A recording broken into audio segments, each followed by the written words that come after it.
If you have an interest in horses and love learning more about horses, the horse industry, teaching, or even managing your own horse business, then you're in the right place. We would love you to join us on our mission, which is to improve the lives of horses around the world through the education of riders, handlers, and trainers. So get comfortable, listen in, and enjoy. Our guest today is Wendy Murdoch, and she's come back to us. You might have remembered we talked to Wendy a few times. She's talked to us about surefoot pads, but today we're going to talk about 10 tips to learn anything for you and your horse. And she's a qualified instructor anyway, so she can sort of talk about that. We've been talking to Wendy a few times. If you haven't listened to her before, go back and listen to, I think it must have been 453, 523 and 576, certainly been on a few times. How are you today, Wendy? I'm really well, thank you. Oh, that's good. Good. Wendy, before we get started, I just want to remind people about International Horse College. And the podcast is brought to you by International Horse College, just reminding you about the mission, International Horse College, and it's to improve the welfare of horses around the world through the safe education of riders, handlers and trainers. So have a look at the wide variety of horse courses now at internationalhorsecollege.com, registered training organisation 31352. Now, Wendy, these 10 tips on learning anything for you and your horse. I know you teach and we've talked to you about improving your riding, improving your jumping position, but this particular one, 10 tips to learn anything, tell us a little bit more about why you've chosen that subject. So I'm what's called a Feldenkrais practitioner. Mm-hmm. And Feldenkrais method is a technique that was developed by Dr. Moshe Feldenkrais back in just post-World War II. And he was an engineer who was also athletic, and he would play soccer, and he actually introduced judo to Europe. So he taught judo. And in his process, at one point, he injured his knee. And when he went to the doctors and they talked about surgery, he said that surgery had about a 50% chance of fixing his knee. Oh, okay. And he decided that wasn't good enough. Mm-hmm. So what he did, he was a brilliant man. He spoke multiple languages. He was actually in Madame Curie's laboratory. He studied the human body, the bones, and he looked at the bones and said, given the number of bones, like 126, there's 5,000 different possible combinations of the way we could organize these bones.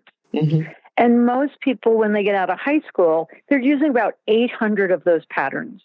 So by being repetitive, sitting in desks, doing things like that, we lose this potential for movement. And so his whole idea was to help people re-engage new possibilities of movement or reignite possibilities that they'd forgotten. So, it's really based, this whole idea of learning I base it on the Feldenkrais method because he had two parts. One was called awareness through movement, where you lay on the floor and there's a teacher who verbally talks you through a whole movement pattern that's non-habitual, meaning it's not something you'd normally do. And then the other part was functional integration, where it's an individual working one-on-one, non-verbal, so it's hands-on. And I think of it like a private riding lesson is the functional integration, and the group riding lesson is the awareness through movement.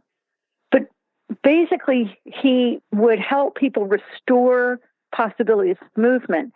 And so Linda Tellington-Jones actually studied with Dr. Feldenkrais in the 70s, and that's where the Tellington-Jones equine awareness method was born, right? And so it's much more than just a technique. There's also a philosophy that we can achieve our potential and that all we lack is information.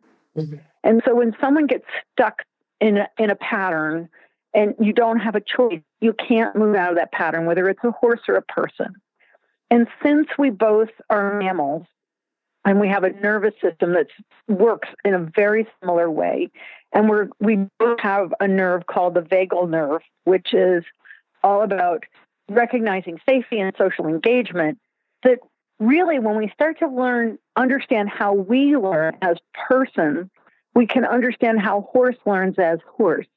And that really there's not a lot of difference because the way we're designed is so similar. And that's really, having been training in the Feldenkrais method for over 16 years and working with the techniques for I don't know how long.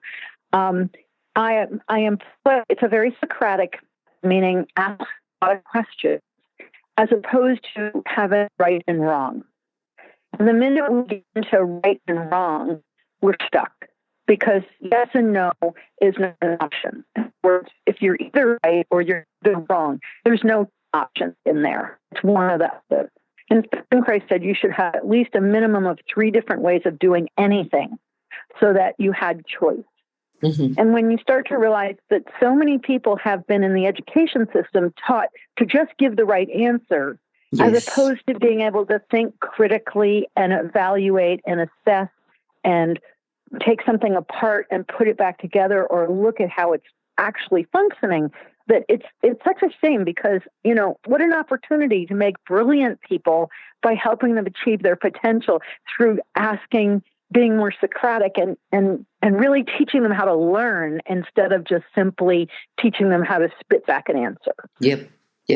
And so it's from this idea that it's not just people, it's also horses. Mm-hmm. And the thing that's so critical in both is, one, you have to meet all of the parameters of learning. Okay, so whether it's a horse or a person, you have to have enough sleep, because if you don't have enough sleep, you're not going to learn well. Yes. You have to have a food in your belly, because if you're hungry, you're not going to learn well. You must feel safe. And whether it's a person or a horse, in order to learn, you need to feel safe. And that's so important. Okay?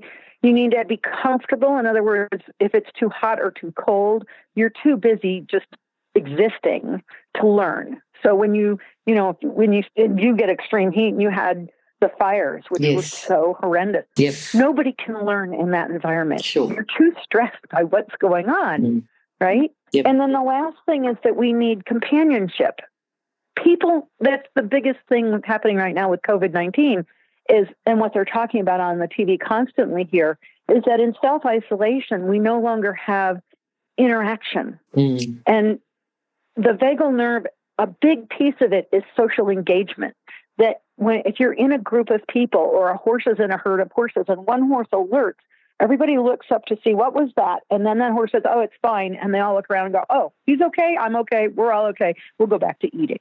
Yes. Right? And people do the same thing. All you have to do is stare up at the sky, and you can have a whole bunch of people stare.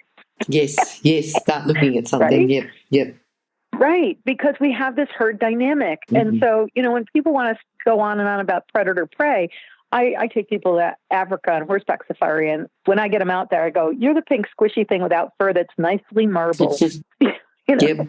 And suddenly the roles are turned, and we realize we all have the ability to be a predator, and so does a horse, and we all have the ability to be a prey. Now, they're herbivores, and we're carnivores, or actually we're omnivores, and we have, a gamut of what we eat. But because we're both mammals, we have this same basic nervous system and this vagal response, which is in all mammals. And there's one piece that's you can't control. That's like if you get nervous and you flush, you can't control that. But the other piece is the social engagement piece, where you look around and you go, "Okay, this party feels pretty safe. I think I'm going to have a good time." Or, "Man, I walked into my boss's office and I instantly knew I was, that's Vegas reporting back." And when we get to optimal learning, or learning anything, whether it's a horse or a person, we've got to meet those basic needs, because that's the environment in which we're going to learn best. When we've got enough food in our belly, when we've had enough sleep, when we're comfortable, when we're feeling safe, and we have companionship. Okay. And, like right now, we're doing all that on podcasts. Yes. Great. We've got technology, isn't it? Yeah. Yeah, because otherwise it'd be a nightmare more than it is. All right. Now, the first thing to talk about, skills versus drills. If you're explaining, from an education point of view, what's a skill, what's a drill, and why one over the other? A skill, think of it as technique. Yep. So if I give you some walnuts and I give you a mallet and I tell you you've got to open all these walnuts, And if you're going to do a drill, you'll just take the hammer and you'll smash every one. And yeah, you've opened the walnuts, but you can't eat the walnut anymore because the meat's all destroyed.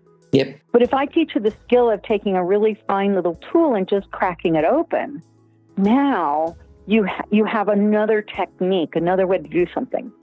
So often horse people get into drilling their horses, repeating the same thing over and over and over and over. Yep. When the horse actually got it on the second time. Mm-hmm. And by drilling them, what you're doing is you're actually putting them into a place where they're shutting down.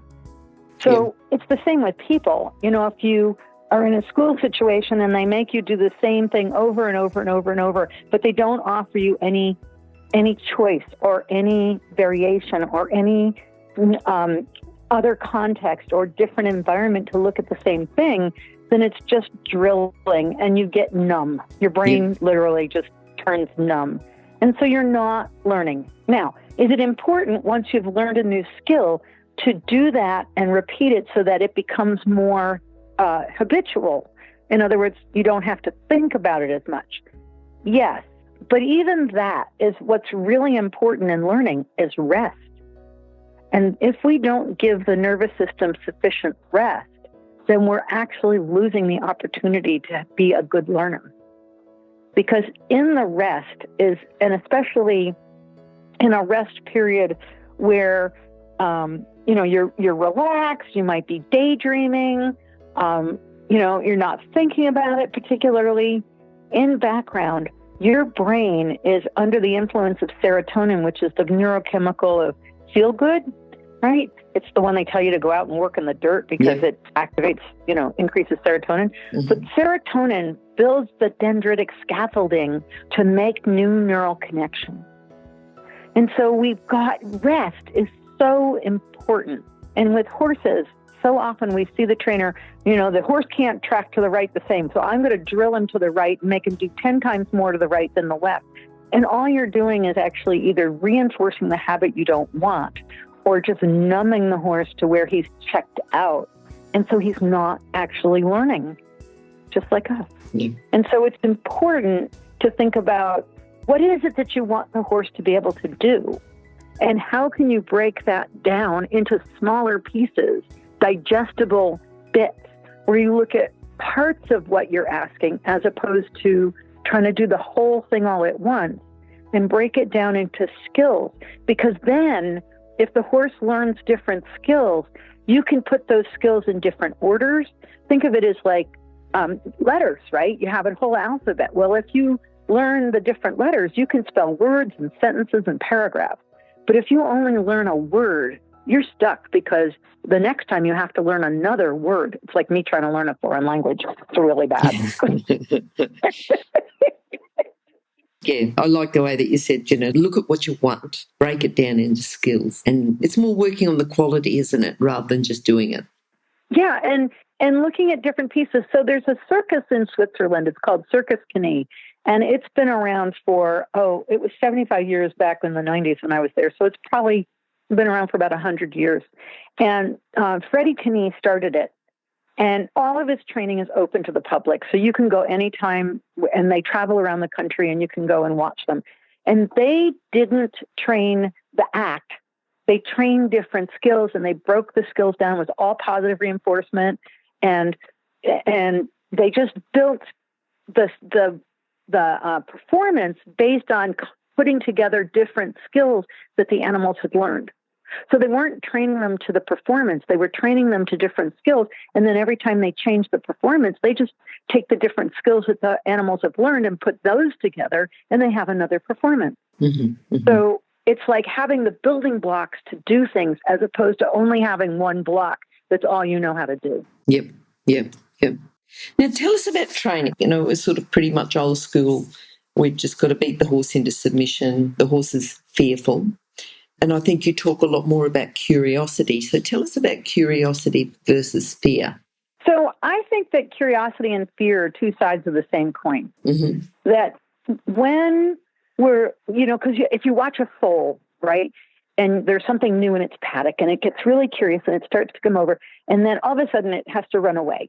and then it comes back and it starts to investigate again, and then it has to run away. And so I think that they're very close together, but they are different. And I want to get people and horses curious as opposed to fearful, because if they're fearful, they're not learning. Yep. They're just trying to avoid punishment or whatever it is they're afraid of, whether it's they're afraid of falling or if it's a rider, they're just afraid of falling. And so they're so busy worrying about being afraid that they're going to get hurt because they're not present.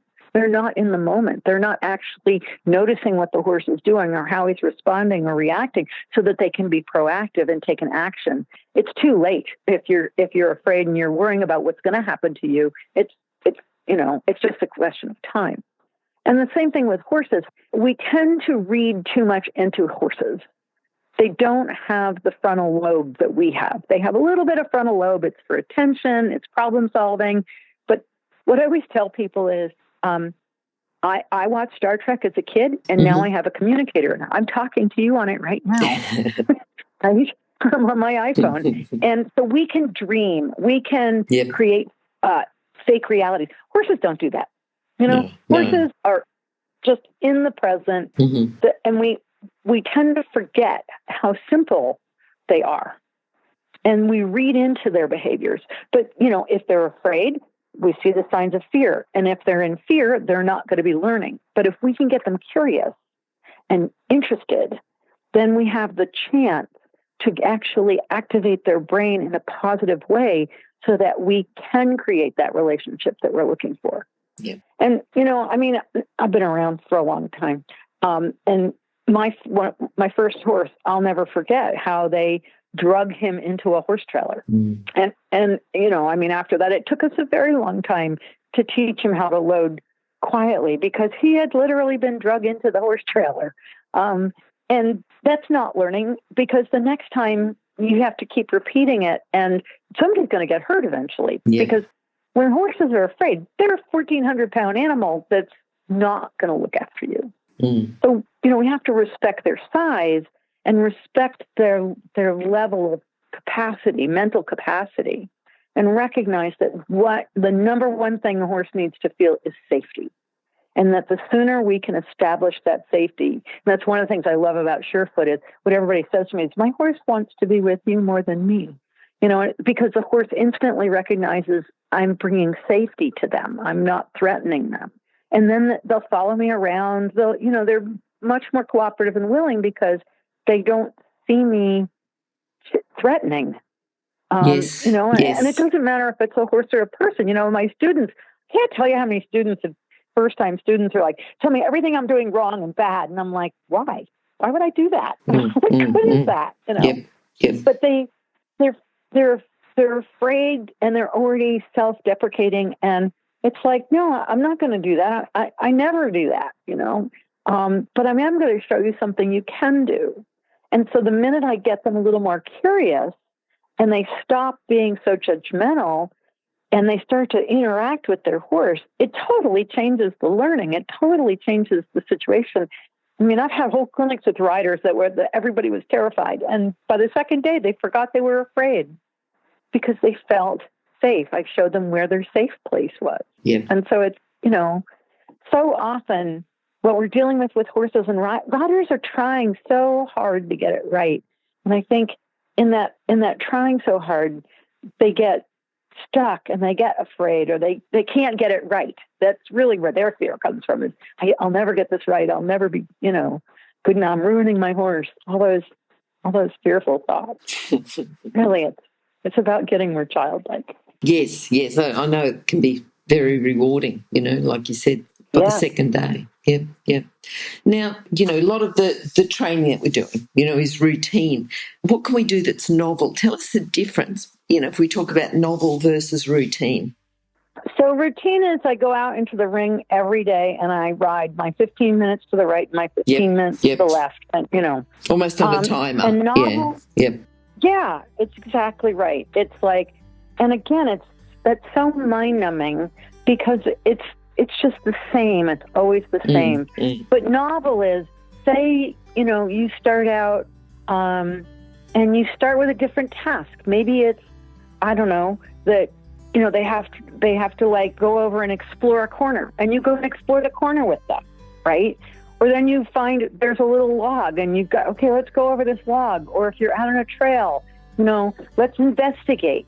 So when we make it more novel, like talk about the coronavirus being novel, and what they mean by that is that we've never seen it before.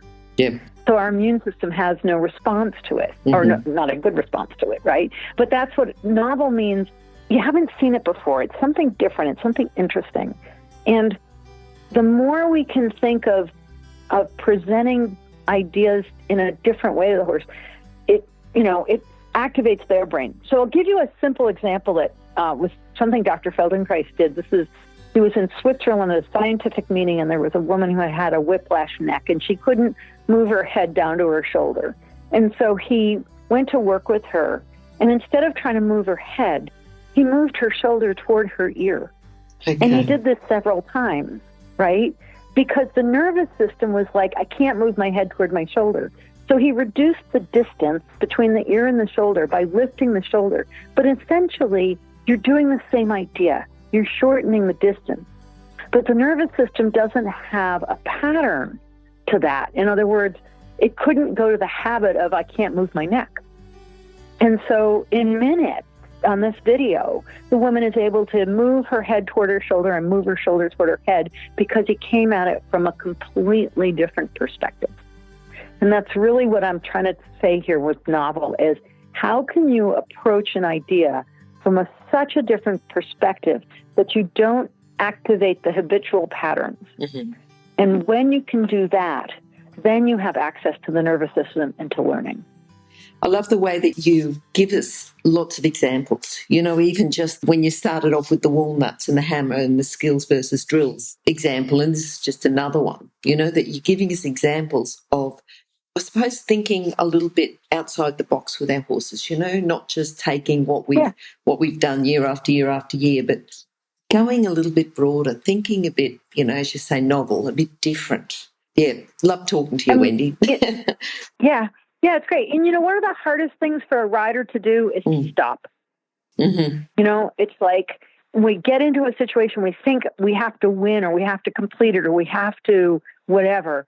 And actually, you'd be so much better off stopping, doing something else for 5 minutes, whatever that is, get off your horse, pet your horse, whatever, and come at it again. Yep. And you'll have allowed the nervous system to recover and to refresh and then to go again. Okay. And I have a dear old friend he used to ride reining horses, and he was he's still around. In fact, I talked to him just the other day.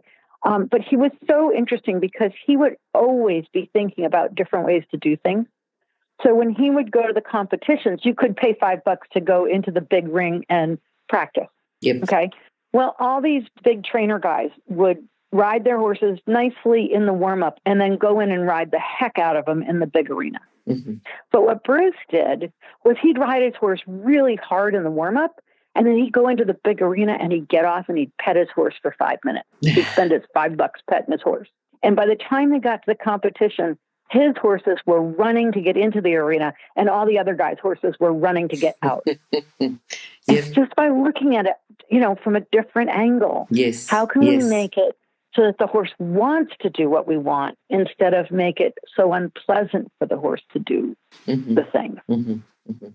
You've got a couple of words here, and I like the way that we're sort of talking about different words, reversible versus overcommitted. What do you mean by reversible, and what do you mean by overcommitted, and put that together? So I'll do overcommitted first. Yes. So you've walked up to the edge of a cliff, and you've leaned over, and you can't get back, and you fall off the cliff. Yep. Okay. Reversible is that you approach the edge of the cliff, but you can back up and then you can go forward, maybe a little closer to the edge, and you can back up, and you make sure that you never go further forward than you can go back. Okay. And that's what I mean by reversible.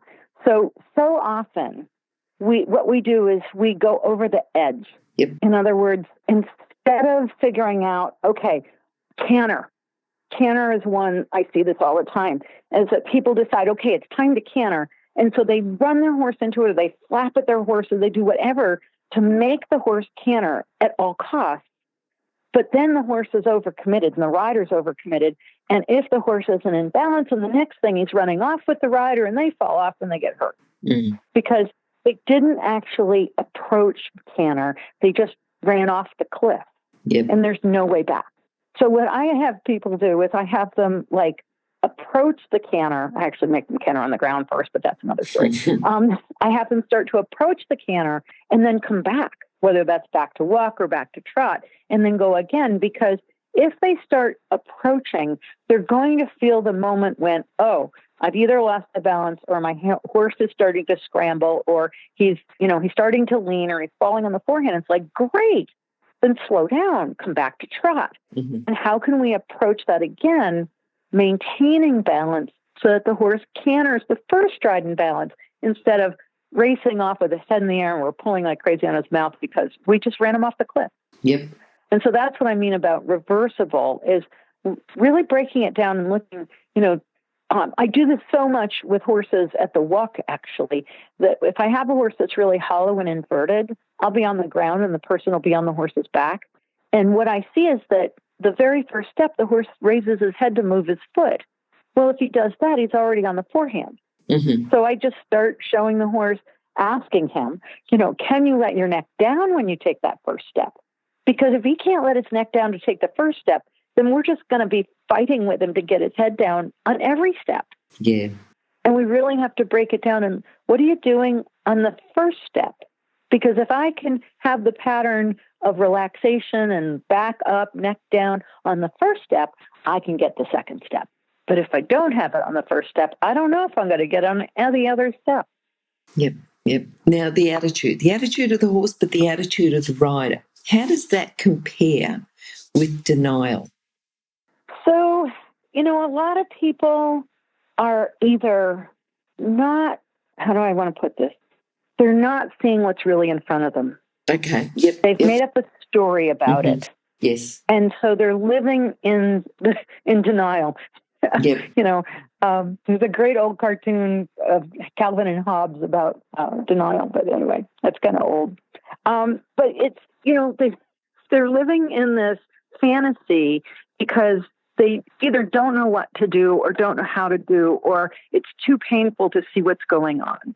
And, sometimes we have to just simply let go of our ego and go, you know what? I've been riding one horse in a saddle that hasn't fit for 2 years. And my horse is now really unhappy and his back's sore. But it's so hard for us to admit and to be honest with ourselves about what we may or may not have done with our horse. And I remember, this is a long time ago, I had a horse who was off the track, and he was so PTSD when it came to saddling. But what I didn't realize was my saddle was there was more than just my saddle, but my saddle was part of the problem. And long story short, I gave him away, and a guy put a Western saddle on, and the horse was so much better. Really? Right? And so what I did was, instead of beating myself up over the fact that, I never figured it out, or look at what I did to my horse, or no, my saddle wasn't a problem. It was never the problem. I said, you know what? I'm going to learn about saddle fit so I can help other people, because I couldn't help my own horse. And so it's not about putting on a cheery face and just acting like everything's going to be okay. That's not what I'm talking about.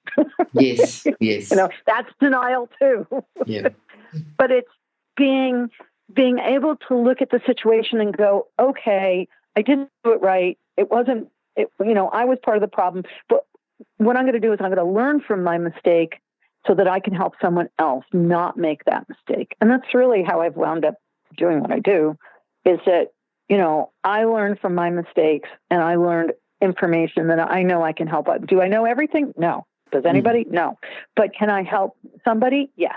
Yes. And so passing on the knowledge and the information to make everyone's life better, rather than just blindly going, no, that didn't.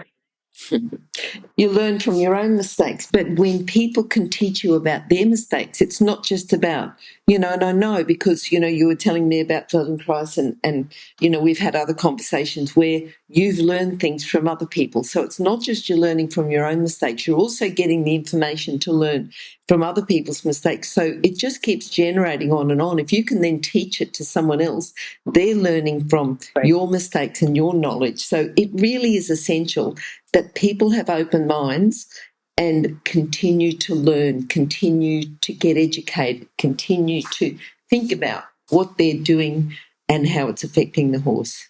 Absolutely. And, it's when we look at learning, we have to go back to the early stages of learning, whether it's a person or a horse, because our learning patterns are established so early.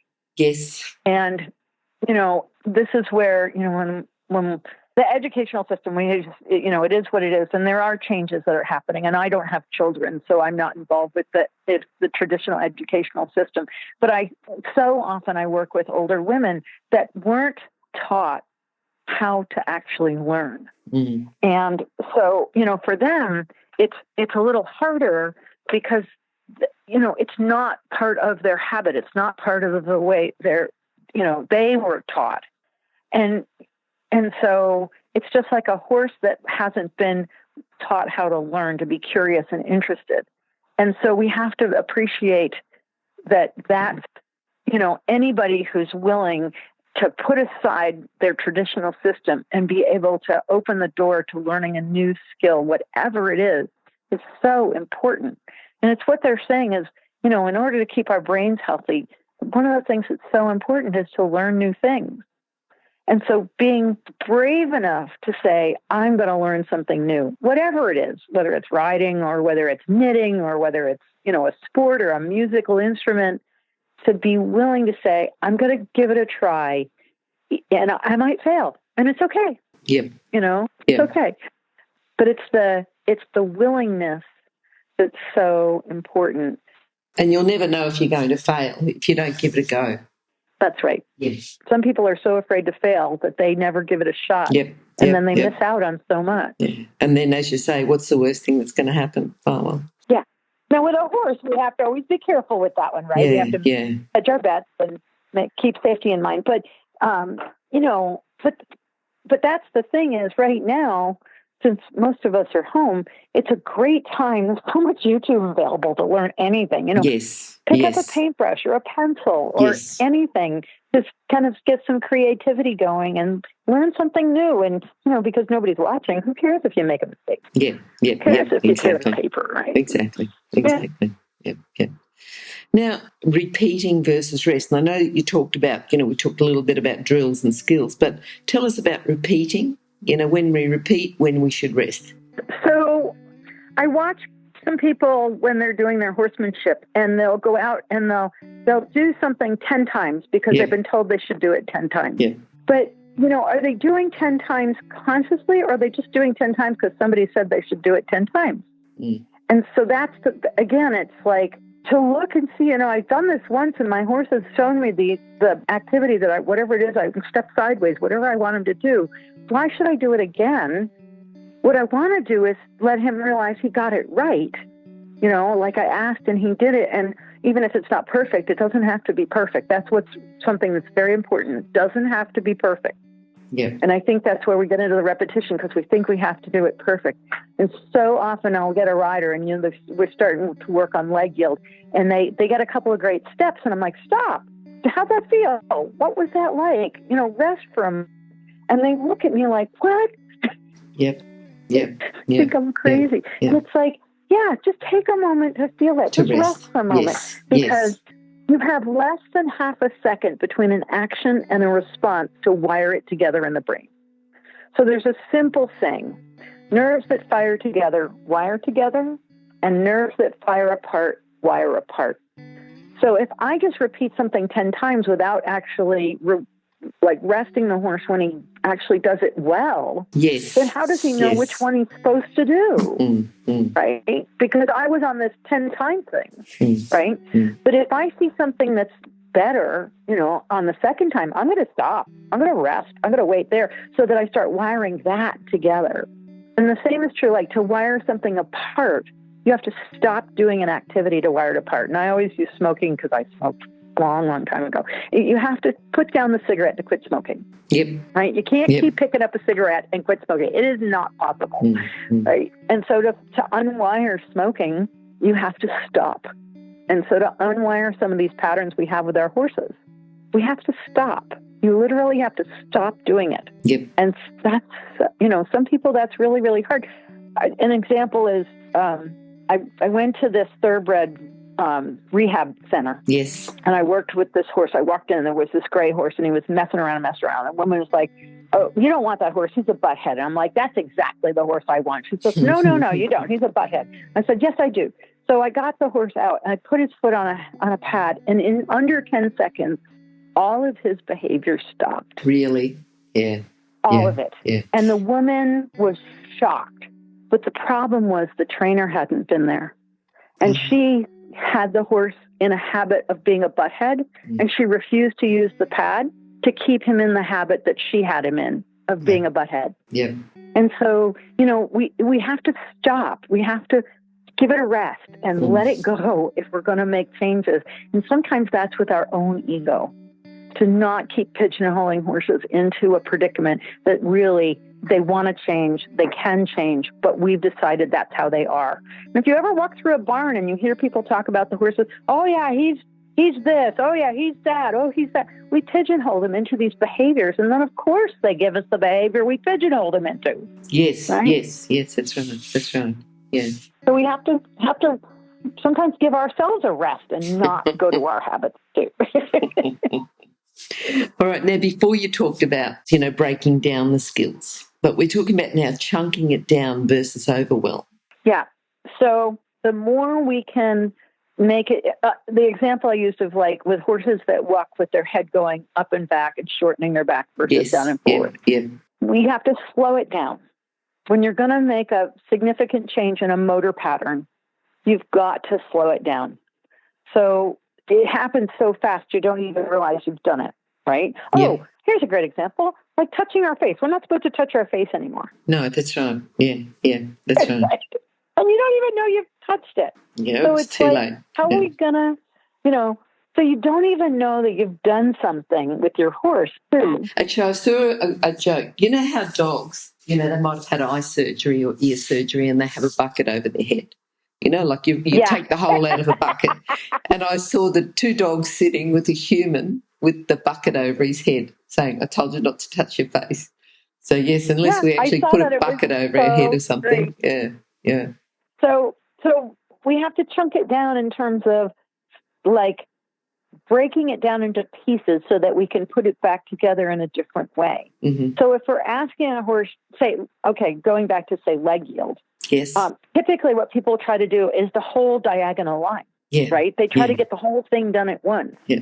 And so the problem is it's too many steps and it's too far a distance that if it starts going south, it's going to go really south. Mm-hmm. And then you don't know where along the line, did you have a good step? Did you have a bad step? What changed? Where did it start to go?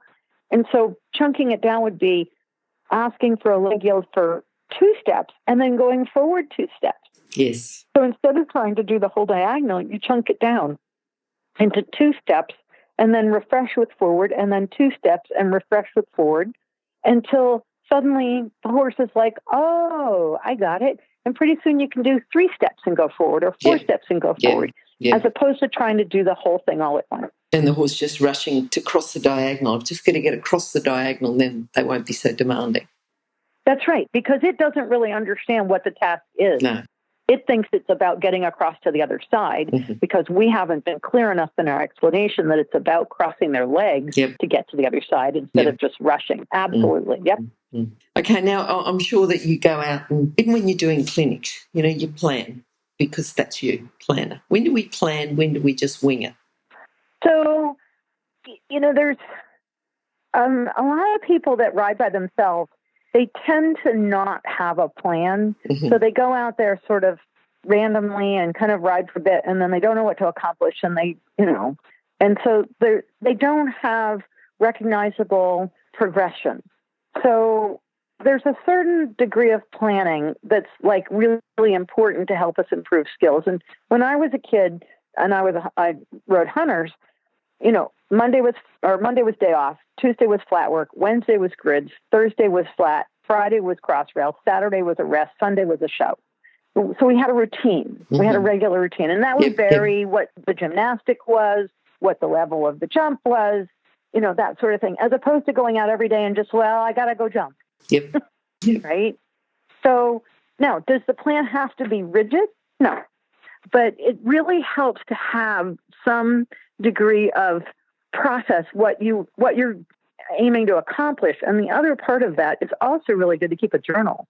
And not just for where you're going, but where you've been. Mm-hmm. So when I taught Pony Club, at the end of the year, we would have the kids sit down and write what do they want to accomplish the next year, whether that was passing a rating or getting to dressage rally, whatever that was, whatever their goals were.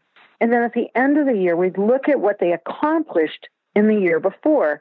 And what was so interesting is that most of the kids didn't realize how much they'd accomplished because they had been too busy kind of in the weeds and didn't see the bigger picture. Mm-hmm. So there's a piece of planning that's like, what do you want to accomplish this year in terms of with your own riding or with your horse, so that you can chunk it down into, all right, if this is the show I want to get to, these are the skills I need for the level of competition, and breaking it down and getting a plan so that you have structure.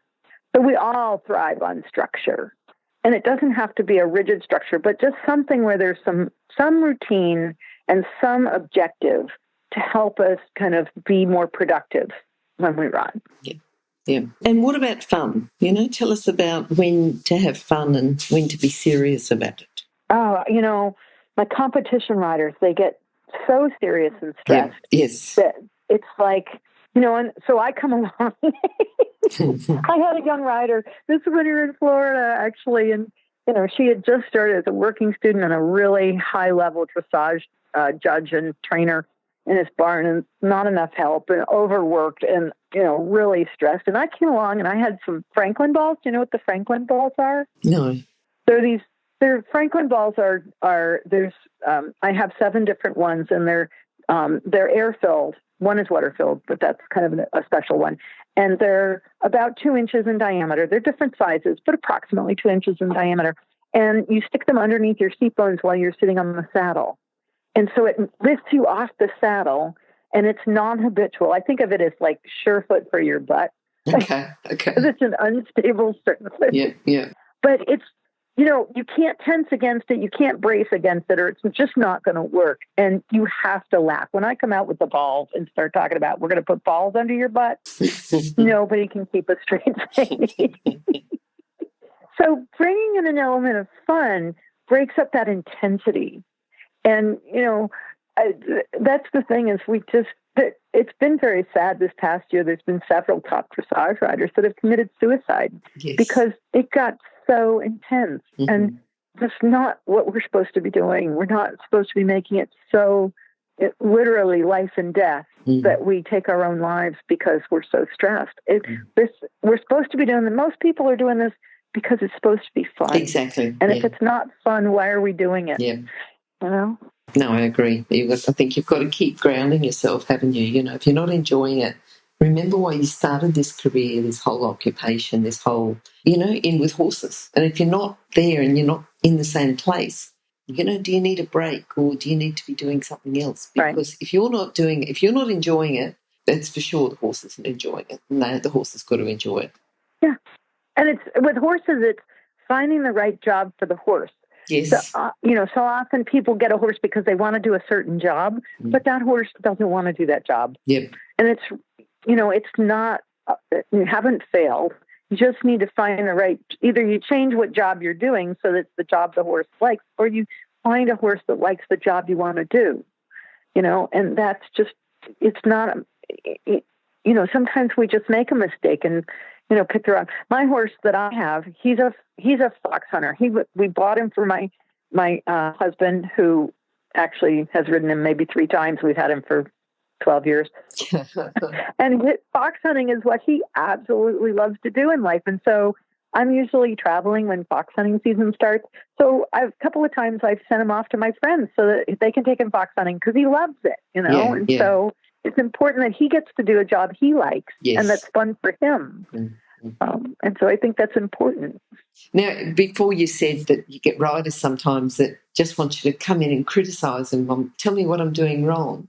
But when do you criticise? When do you evaluate? Is there a place for criticism or is it evaluation? Objective observation as opposed to criticize. Yes. So for me, criticism is actually intended to harm. When we criticize somebody, we're actually really intending to harm them in what we say. And when we're objective, we're simply saying what we see with trying to not, from an educated perspective. Yes. So, I have an online course, it's the Effortless Rider course, and they can ask me questions and send me videos. And so the first thing I always try to do is find something that's really nice, right? Because there's always something, whether it's he's got a beautiful tail, Yes. Find something nice, because people are already so hard on themselves and they're already so self-critical. And they've looked at it and gone, oh, this is bad and that's horrible and I can't do this. And it's like we're our own worst enemies so often. So I think it's really important to recognize that, okay, maybe you're not doing it perfectly right, but that's what you're doing, not who you are. And this is a distinction that I'm very clear about. We tend to say, I am a bad rider. I am whatever. And it's like, no, you're not. It's what you're doing. Yeah. And if it's something you're doing, we can do something about it. It's not who you are. Mm-hmm. And making that distinction, some people miss what I'm trying to say. They don't get it. But when they do get it, they realize I have a choice. If it's something I'm doing, I can choose to do it differently. If it's who I am, I think of it as innate, and that's all there is. And that's not true. And that's the basis of the Feldenkrais method, is how can we achieve our potential? Because we just need more information. So when we have the information about how to move our body or use our body or work with our horse, then we can make other choices and do it differently. But if we see it as who we innately are, there's no options. And so when people want me to criticize them, it's like, what's the value in that? Tell you what you're doing wrong? Let me show you what you can do different. Let me give you an option. If I give you an option, and then I always do this with my students, they hate me. I tell them to go back and forth between the old place and the new place. And they're yes. And they start arguing. I don't want to go back. I just want to do this. I'm like, no, you have to go back. You've got to map it out. Horses will go back and forth all the time. They'll experiment. You watch them. After they come off a surefoot pad, they'll go to the old place and the new place and the old place, and they don't have any judgment about it. Right? Yeah. But people give me such a hard time, and it's like, look, if you can do the choice, you can do whatever you want. I know some people come on and they don't go back and listen to old podcasts. They just want to know what's the latest. Tell us again about the surefoot. We sort of talked about the surefoot a bit earlier on, but tell us now again about the surefoot. Give us a description when you'd use it and the benefits. Sure. So surefoot pads are controlled unstable surfaces. They're rectangular pads. They're about 2 inches. Well, they are 2 inches thick. And basically what I discovered is that when you place a horse's foot on a surefoot pad, they reorganize their own balance, behavior, and movement. They self-correct their posture because they can discover choices. And so I've been doing this for 8 years now, and I actually just did a Zoom meeting with Sharon Wilsey from HorseSpeak, and we talked about the changes we see in surefoot. Horses that appeared lame, go sound, because it's a habit. And so it's this whole idea of giving the horse a conscious recognition of his own body and the way his foot meets the ground, because how that horse organizes is totally based on how that foot's meeting the ground. Yep. And so if he's not standing securely on his own feet, then he, turns his 40-pound head and falls through his shoulder. So it gives him grounding. It resets proprioceptors. It's the veterinarians now in this country are using it for neuro rehab. I was at American Association for Equine Practitioners in December and found out all these vets in Surefoot and rehabilitation and sports medicine. It's like, yay! Yeah. But it also improves the relationship with your horse because the horses, it's an offer, not a demand. And so when it's an offer, the horses recognize they have a choice. And with that choice, they start to recognize that you have brought them something really interesting. And in the bell curve, the majority of horses, breathing changes in 3 to 10 seconds, softening, eye blinking, neck lowering, licking and chewing, and then they walk off different. And literally the first horse I ever put on a pad, I timed it for 15 seconds, and that horse went from looking lame to looking sound in 15 seconds, and it blew my mind. So I have lots of videos and stuff on my YouTube channel. I was going to say, if people would like to find out more, they can go to Murdoch Method, can't they? MurdochMethod.com to find out more about it. Yep. And Murdoch Method on YouTube to see lots of videos because good. The videos are really fun. Yep. Do you have a link from your website to your YouTube channel? You know what? I'm not sure I do. I just can't see it anywhere. I'm on your website now. Oh wait, no, you go if you go into resources. Okay. I better get a link up. On my Facebook page, I post videos up there. There's Surefoot Equine Facebook page, Murdoch Method, and then Murdoch Method YouTube channel and lots of videos. But I'm sure Google will come in handy there anyway. And the other thing is too, that if someone goes to horsechats.com and searches for Wendy or searches for Murdoch, they'll come across one of your chats, and there's been a few now. I think we're on to number 4, aren't we? Yeah, I think so, yeah. Yep. So if they go to the bottom of the page, they'll find all your contact details. And we should put your YouTube channel on there as well, on the bottom of this one. That'd be awesome. Yeah. Wendy, if people want to contact you right now, what's the best way? They can email me at wendy@wendymurdoch.com. All right. Look, this has been wonderful. Every time I talk to you, I think you're just coming in and you're giving information that someone else hasn't given before. Sometimes we get a little bit of a crossover, which doesn't matter because it's obviously important, but you're coming in and you're coming with so much knowledge and your skills and just giving us that information. So I've got to thank you for your time, Wendy. It's been really good talking to you. Oh, you're welcome. Thank you so much. Thank you. If you've enjoyed this chat, then please comment, rate and subscribe. If you'd like any changes or recommendations for guests, then please contact us through horsechats.com. And while you're online, have a look at the government-accredited courses at internationalhorsecollege.com. Registered Training Organisation 31352. Remember that our comments and instructions are general in nature and do not take into consideration your individual horses or your individual ability and circumstances. If you enjoyed this podcast, then please leave your comment below.